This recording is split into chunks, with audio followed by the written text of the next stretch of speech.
Em relação às hérnias, tá? Então, ó, o uso da raio-x para avaliação de hérnias. Então, as hérnias que podem acometer o animal são aquelas, deixa eu aproveitar aqui, né? Aqui nós temos a cavidade torácica, a cavidade abdominal, e a gente sabe que existem divisórias dessas cavidades. Então, da cavidade abdominal, nós temos o diafragma, que fica mais ou menos nessa região, nós temos a região inguinal, né, que é lá a virilha do animal, que vai fazer divisa com a musculatura, e nós temos o umbigo, que é comum a presença de hérnias. Essas hérnias, elas podem ser diagnosticadas via via radiologia, caso seja necessário. Então, aqui, para começando a falar sobre a hérnia perineal. A hérnia perineal é uma hérnia que vai dar, geralmente, em relação à virilha do animal. Quando o peritônio não consegue sustentar um órgão, ou se rompe por algum motivo, pode ser por esforço, lesão, enfim, e aí parte do conteúdo abdominal sai para fora do abdômen, mas não para fora do corpo, tá? Fica aí entre a pele e o abdômen. Então, esse caso aqui é uma caso de hérnia perineal, tá? No raio-x, esse mesmo cachorrinho aqui, ó, ao tirar o raio-x, a gente consegue observar que existe, ó, porções do intestino. Tá vendo aqui que tem um caminhozinho? Isso aqui geralmente é porção intestinal. Por que a gente tem que fazer o raio-x de uma hérnia como essa? Ô, professora, mas eu olhei ali e vi que era uma hérnia. Por que fazer um raio-x por causa de uma hérnia? Porque também pode ser que isso seja um tumor. Então, para você sair de um diagnóstico diferencial, se é um tumor benigno, se é um tumor maligno, se você achar que é um tumor e for abrir isso e fizer o rompimento de uma alça intestinal, isso vai dar uma grande complicação para o teu caso. Então, o exame do raio-x, ele vem ajudar a você ter certeza do que conteúdo está dentro daquela bolsa que não deveria estar ali, né? Então, aqui nesse raio-x, a gente consegue observar que existem essas áreas mais escuras, né, sugerindo ar, e ar geralmente tem dentro dos intestinos, então mostra pra gente que é uma hérnia perineal. Na sequência, mais um caso de hérnia perineal, então veja, fica bem na posição da virilha, geralmente é essa, bem no cantinho aqui que rompe, né, na inserção da cabeça do fêmur, só que na porção ventral, né, e aí, de novo, é um tumor de mama, é um tumor reprodutivo, que tumor é esse? E aí, ao raio-x, a gente observa que, na verdade, tem conteúdo intestinal aqui dentro, que é o caso de uma hérnia perineal. Na sequência aqui, tem mais uma radiografia de hérnia perineal, só que agora não no períneo, não na virilha, mas sim na porção anal, né?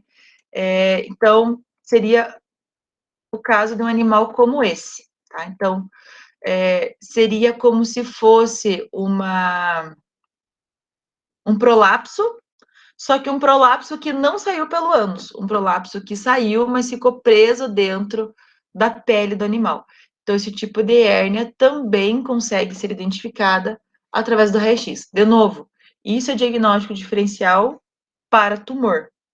Tumor não vai ter intestino dentro, hérnia vai ter intestino dentro. Mais uma imagem lá de hérnia perineal, né? Mais na porção anal do animal. E aí, o raio-x, como que vai aparecer? Essa bola aqui não é comum aparecer. Esse raio-x não tem uma qualidade muito boa, mas mesmo assim a gente consegue ver essa massa, né? Aí ao longo do próximo ao ânus do animal. Muito bem. A outra hérnia, acho que pulei aqui, a outra hérnia, me desculpem que saiu da ordem, não sei o porquê. A outra hérnia é a hérnia umbilical. É aquela porçãozinha do intestino que pode sair, então, da linha do abdômen. Então, aqui estaria a linha normal do abdômen, e aí a gente consegue visualizar um pedacinho fora dessa linha. Essa hérnia também tem que ser feita uma correção cirúrgica, porque pode ser não, é um pedacinho do intestino que está saindo pelo buraquinho de onde seria o umbigo, é comum em filhotes. E como o umbigo vai fechando, pode ser que aconteça estrangulamento da alça intestinal e necrose da alça intestinal. Então, o raio-x vai ajudar a identificar essa porção. Só aproveitando aqui a imagem, então, para a gente ver o diafragma bonito aqui, dividindo a cavidade torácica do abdômen. Olha o estômago aqui com um conteúdo dentro, então eu consigo dividir o estômago. O diafragma, na verdade, ele não vai aparecer muito bem, o que vai aparecer é a parede do fígado, que eu até consigo ver uma delimitação aqui. Porções intestinais, onde tem mais gás, geralmente é seco, ok? Então, eu consigo identificar essas massas aí. Joia? Vamos dar sequência aqui. E aí, uma outra tipo de hérnia, que assim, o diagnóstico tem que ser muito rápido e a principal forma de diagnosticar através do raio-x é a hérnia diafragmática. Então, o que é a hérnia diafragmática? É quando o diafragma, que deveria estar isolando tórax e abdômen, por algum motivo, ele descola. E então, o conteúdo do abdômen vai para dentro do tórax. Isso é muito comum após trauma, após atropelamento, após queda, né? Então, quando existe um trauma do tórax, pode ser que o diafragma se rompa, que a gente chama então de hérnia diafragmática, quando os intestinos saem da cavidade abdominal e invadem a cavidade torácica. Lá na clínica CPVET, uma das cirurgias mais feitas foi a hérnia diafragmática após atropelamento. Acho que já foram feitas 5 ou 6 cirurgias de hérnia diafragmática, tá? Para a gente avaliar a hérnia diafragmática, a gente precisa, então, tirar uma radiografia ventro-dorsal e uma látero-lateral para ver aí qual o tamanho e extensão dessa hérnia. Sempre, qualquer avaliação que você vá fazer de raio-x, pelo menos 2 projeções para conseguir tirar uma conclusão adequada. Tá? Então, esse aqui seria o normal, vamos para o normal. Então, ó, preto é ar, pulmão, tá? Aqui, coração, delimitando um tórax bem bonito aqui.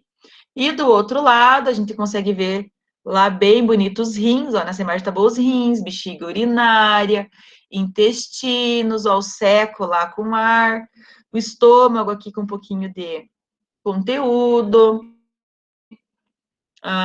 o fígado aqui, né? Então, a gente consegue fazer essa delimitação. Quando eu falo de um caso de hérnia de lateral, né?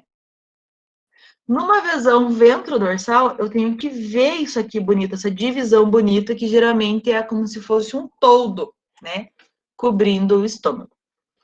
Quando eu tenho um caso de hérnia diafragmática, eu começo a perceber partes do intestino no tórax.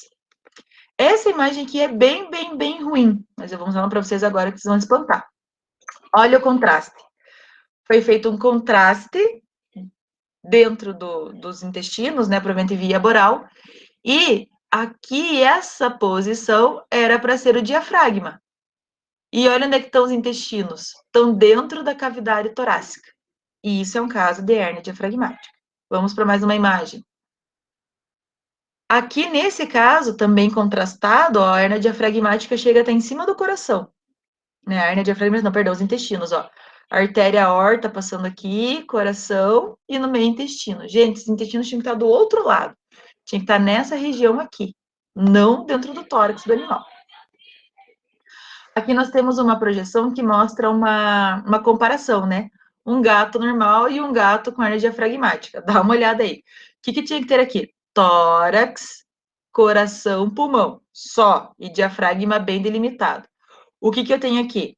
Ó, o esôfago com o tórax, pulmão nem enxergo, coração menos ainda, o diafragma que era delimitado, não vejo só um pedaço, e aí vem toda essa parte do intestino dentro do tórax. Isso é um caso péssimo de hérnia diafragmática, ou seja, houve um descolamento do tórax e o conteúdo abdominal está invadindo a caixa torácica.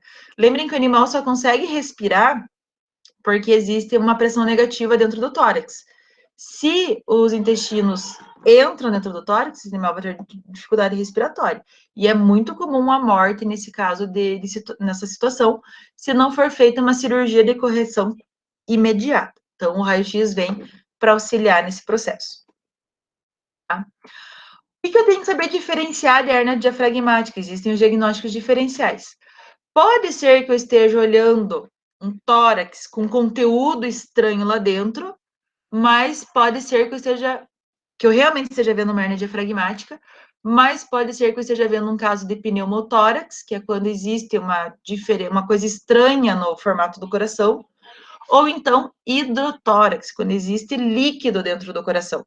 Isso aqui pode me fazer inverter as bolas e achar que eu estou pensando em hernia diafragmática, e na verdade não é. O diafragma continua bonitinho, mas ou existe um problema na silhueta cardíaca ou existe acúmulo de líquido dentro do pulmão. Vamos ver algumas imagens aqui para diferenciar. Nesse caso aqui, ó, parece que eu não estou vendo o diafragma adequadamente e parece que tem um conteúdo estranho aqui dentro da cavidade torácica, parece que virou uma coisa só. Mas olha só, o estômago está no lugar dele, isso aqui é um estômago cheião, tá? O seco está no lugar dele. Os intestinos estão também no seu próprio local. A gente não está vendo intestino dentro da cavidade torácica. Então, isso não se trata de uma hernia diafragmática. Isso aqui que impede de eu ver a estrutura é chamado de hidrotórax. Essa cor clara que se assemelha à cor da musculatura cardíaca e musculatura do fígado é a presença de líquido dentro do tórax. Pode se tratar de uma insuficiência cardíaca, uma insuficiência respiratória, que está fazendo acúmulo de líquido dentro do tórax. Tá? Olhando por outro lado, então aqui a gente viu uma imagem lateral, agora olhando uma imagem ventrodorsal, né? Ó, na teoria, o diafragma estaria aqui, mas estômago continua aqui, intestino continua aqui, a gente consegue ver umas porções, consegue ver bastante a mão do radiologista, né? E a gente não consegue nem ver o coração direito, porque esse coração está encoberto por água. Então, esse aqui é um caso de hidrotórax. Professora, como que seria mesmo a hernia diafragmática? Eu veria o conteúdo do estômago, do intestino aqui dentro. Mas eles estão na posição anatômica normal. Então, não se trata de hernia diafragmática. Outra imagem aqui, ó. Eu estou vendo o diafragma, mas a silhueta cardíaca tá meio estranha. Tá bem estranha, tá? Não tem, assim, aquele coração bonito, delimitado. Esse caso aqui é um caso chamado de pneumotórax, quando a silhueta cardíaca perde o seu formato, mas não se trata de hernia diafragmática. O estômago está lá no lugar dele e não existem intestinos dentro do tórax. Tá? Mostrando outra imagem. Opa, acabou as imagens. Então, essa que eu queria mostrar para vocês sobre a hernia diafragmática. Eu acho que a hernia diafragmática é a que mais impressiona e mais, né, o raio-x tem que ser muito bem realizado no momento correto, o animal chega de um atropelamento, está com dificuldade respiratória, claro, você vai fazer um raio-x para ver se esse animal não tem fratura de um atropelamento. Mas pode ser que ele tenha hernia diafragmática e você encontre aí pedaços do intestino ou ainda porções de estômago dentro do tórax. Esse animal tem que ser encaminhado rapidamente para um centro cirúrgico para correção, para que ele consiga sobreviver, ok?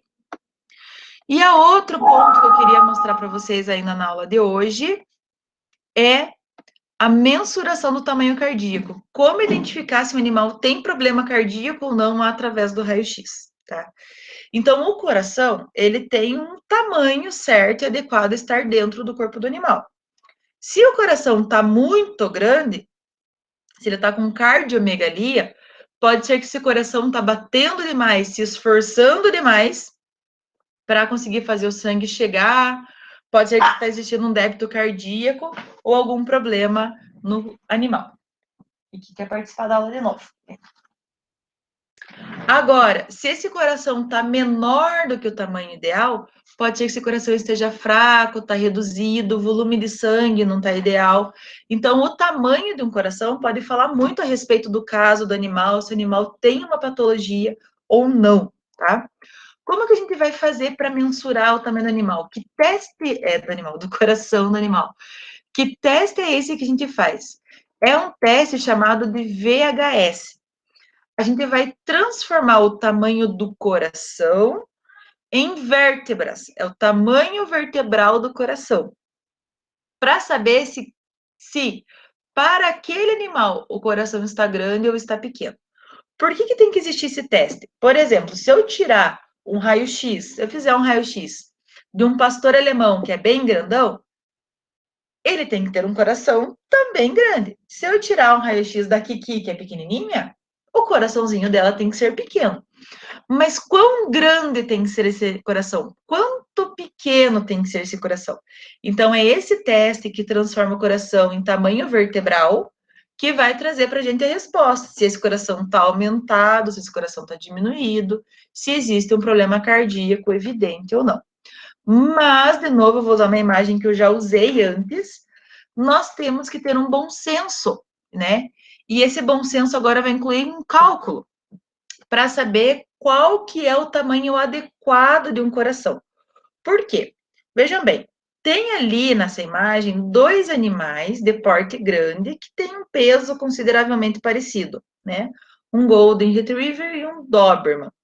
Eles têm o mesmo tamanho de peso corporal, mas eles não têm o mesmo tamanho de coração. Por quê?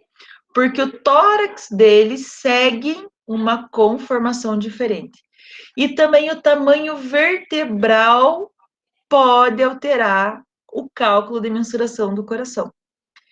Imagine agora, então eu dei o exemplo aí do Golden e do Doberman. Imagine um cachorro linguicinha, que é bem esticadinho, e olhem a Kiki.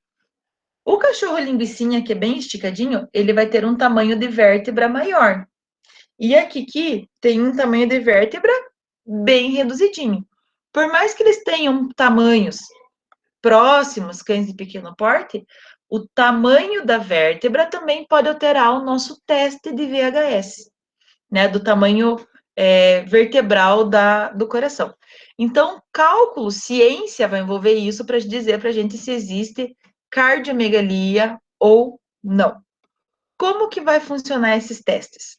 Nós vamos precisar fazer 2 projeções do coração, uma lateral e uma ventrodorsal. Nós precisamos conhecer o tórax, o tamanho do tórax de lado e o tamanho do tórax de ventre, para saber o espaço do tórax e qual que é o tamanho que o coração deve ocupar daquele tórax. Então, basicamente, nós vamos utilizar desenhos gráficos em cima da projeção do raio-x para poder identificar se o tamanho do coração está adequado ou não. Vamos passo a passo desse cálculo, tá? Então, nós vamos usar. Primeiro, a gente vai conhecer o tórax do animal. Que tamanho tem o tórax do animal e o que seria um coração aceitável para aquele tamanho. Joia? Primeiro item que eu vou usar é um item chamado, né, mundialmente aí de D, que é o cálculo da profundidade do tórax. E depois eu vou saber qual é a largura do tórax. Para eu identificar qual é meu D e para identificar qual é o meu W, eu preciso tirar um raio-x e fazer mensurações. O que é o D? O D é a distância entre as vértebras e o processo tifoide. Só que essa distância entre as vértebras e o processo tifoide deve ser medido paralela à posição do coração. Então, não é para medir aqui. Opa! Não é. Nossa, agora que eu vi que estou dando aula sem ter. Desculpa. Não é para medir aqui e não é para medir aqui. É paralelo ao coração, qual a distância entre as vértebras e o processo tifoide, que é a última estérnebra. Esse tamanho aqui vai me dar uma medida que eu vou chamar de D, que é profundidade do tórax. Muito bem, numa projeção lateral. Em outra projeção ventrodorsal, ou seja, com o animal virado de barriguinha para cima, eu vou contar as 8º par de costelas. Então, vamos lá. Primeiro, segundo, terceiro, quarto, quinto, sexto, sétimo, 8º par de costelas. Entre o arco de uma e o arco de outra, eu vou fazer outro traço de mensuração. E vou descobrir quanto mede do 8º arco direito até o 8º arco esquerdo. Esse tamanho é o W. Esse aqui vai me dar a largura do tórax. Então, veja bem, eu peguei profundidade do tórax, chamado de D, e largura do tórax, chamado de W. Agora, o que eu vou fazer? Eu vou dividir o tamanho de D pelo tamanho de W. Então, por exemplo, eu vou dividir 6,7 por 9 centímetros, ok? A minha relação de 6,7 dividido por 9 é igual a 0,74. Esse fator 0,74 quer me dizer uma coisa muito importante, que é a seguinte. Se o tamanho do tórax é próximo a 1,25 ou maior que 1,25, a relação profundidade, largura do tórax é maior que próximo ou maior que 1,25, eu considero que o tórax desse animal é um tórax profundo. É comumente visto, por exemplo, ali no Doberman, que eu mostrei a foto para vocês. Agora, se essa relação é menor que 0,75, esse tórax é considerado um tórax largo. Pensem no tórax de um pitbull. Ele é mais largo do que profundo. Se o valor fica entre 0,75 e 0,25, a gente considera um tórax nem profundo, nem largo, um tórax normal, tá? Mas tem raças de animais que têm o tórax mais profundo e tem raças de animais que têm o tórax mais largo. O que isso quer dizer para mim? Quando eu medir o volume, né, o tamanho do coração em vértebras, eu preciso ter uma relação com o tamanho do tórax. Por exemplo, o coração do animal pode parecer pequenininho, mas para um tórax profundo ele é normal. Ou o coração desse animal é pequenininho e num tórax profundo realmente ele está muito pequeno. Então essa relação, essa tabela, esse resultado vai me dizer se o coração está grande ou se o coração está pequeno. Quando eu transformar o coração em tamanho de vértebras, se o tamanho de vértebras for menor que 10,5, para um tamanho normal de tórax, eu vou dizer que esse coração está no limite aceitável. Se eu tiver um animal com o tórax profundo e curto, o meu tamanho aceitável de vértebra é até 11 vértebras. E se eu considerar que meu animal tem um tórax largo e longo, o meu tamanho aceitável de vértebras é 9,5. Ultrapassou esse limite, eu posso considerar que o animal está com cardiomegalia.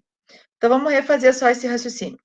Se eu tenho um animal que a relação profundidade e largura do tórax está entre 0,75 e 0,25, sendo considerado um tórax normal, eu espero que o coração dele tenha o tamanho de até 10,5 vértebras. Se quando eu me fiz a relação de profundidade do tórax com largura do tórax e observei que esse animal tem um tórax profundo, eu posso esperar que o coração desse animal tenha até o tamanho de 11 vértebras. Mas, se quando eu fiz a relação de profundidade do tórax com largura do tórax e esse tórax foi menor que 0,75, essa relação, configurando o animal de tórax largo, eu posso esperar que o coração desse animal tenha até 9,5 vértebras, tamanho vertebral, tá? Então, de novo, se um animal com tórax largo apresentar um coração de tamanho de 10 vértebras, eu posso configurar como cardiomegalia. Mas se um animal com o tórax profundo apresentar um coração com 10 vértebras, eu posso considerar isso normal. Então, vai depender da conformidade e tamanho do tórax do animal. A gente vai fazer uns cálculos aqui, isso já vai ficar mais viável no raciocínio, tá? Como que eu vou fazer a transformação do coração em vértebras? Então, basicamente é o seguinte, eu vou ver a silhueta cardíaca e eu vou criar uma linha lá do ponto da artéria aorta até a ápice do coração. Então, tem uma linha aqui que está um pouquinho mais fina. E eu vou fazer uma outra linha num eixo oposto, que é da direita para a esquerda, ou da esquerda para a direita do coração. considerando a maior parte do coração. Essas duas linhas, que têm um tamanho conhecido, eu vou equivaler elas na quarta vértebra do animal, sempre começando na quarta vértebra. Então, essa linha aqui é a mais comprida, tá aqui, vou passar o mouse em cima da mesma linha, elas têm o mesmo tamanho, e essa linha que é um pouquinho mais curta, o eixo menor, eu vou passar aqui o mouse em cima dela, que tem o mesmo tamanho. As duas estão pareadas na quarta vértebra do animal. E agora eu vou contar quantas vértebras isso dá. Então, vamos lá? Ó, linha pequena. Uma vértebra, duas vértebras, três vértebras, quatro vértebras e um pedacinho pequeno. Então, vamos considerar 4,1 vértebras da linha pequena. Da linha grande, uma vértebra, duas vértebras, três vértebras, quatro vértebras, 5 vértebras e quase meia. Então, está considerando aqui 5,3 vértebras, esse valor aqui. Se eu for somar isso, 4,1 da linha menor mais 5,3 da linha menor, o tamanho do coração em tamanho de vértebras é de 9,4, ok? Então, veja bem, eu peguei o eixo maior do coração, o eixo menor do coração, e contei quantas vértebras isso daria a partir da quarta vértebra. Então, eu cheguei num tamanho, um volume cardíaco de 9,4 vértebras. 9,4 configura um coração grande, um coração pequeno, um coração normal. Vai depender do tamanho do tórax do meu animal. Como que a gente avalia tórax? Traça uma linha das vértebras até o processo tifoide, para ver a profundidade. Traça uma linha no oitavo conjunto de costelas, de um lado ao outro, para ver a profundidade. Para ver a largura. Divide profundidade por largura e chega a um coeficiente. No caso aqui, profundidade por largura deu 0,82. Então, eu tenho dois itens. Tenho relação do tórax e tenho tamanho do coração vertebral. Isso, tamanho do coração vertebral, está adequado para o tamanho do meu tórax? Vamos voltar para a tabelinha anterior. O tamanho do tórax aqui deu 0,82. 0,82 está entre 0,75 e 1,25, ou seja, é um tamanho de tórax normal. Então, eu vou considerar aqui, ó, tamanho normal do tórax. Até quanto é aceitável para dizer que o coração está com o tamanho normal? Até 10 vértebras e meia. Quantas vértebras deu? Deu 9,4. Muito bem, é menor que 10 vértebras e meia, então, ok, esse coração está com um tamanho adequado para este tórax. Então, olha só, aqui a imagem parece que o coração é bem grandão, mas por cálculo matemático a gente comprovou que esse coração não é um coração com cardiomegalia, ou seja, não está grande para o tamanho desse tórax. Ok?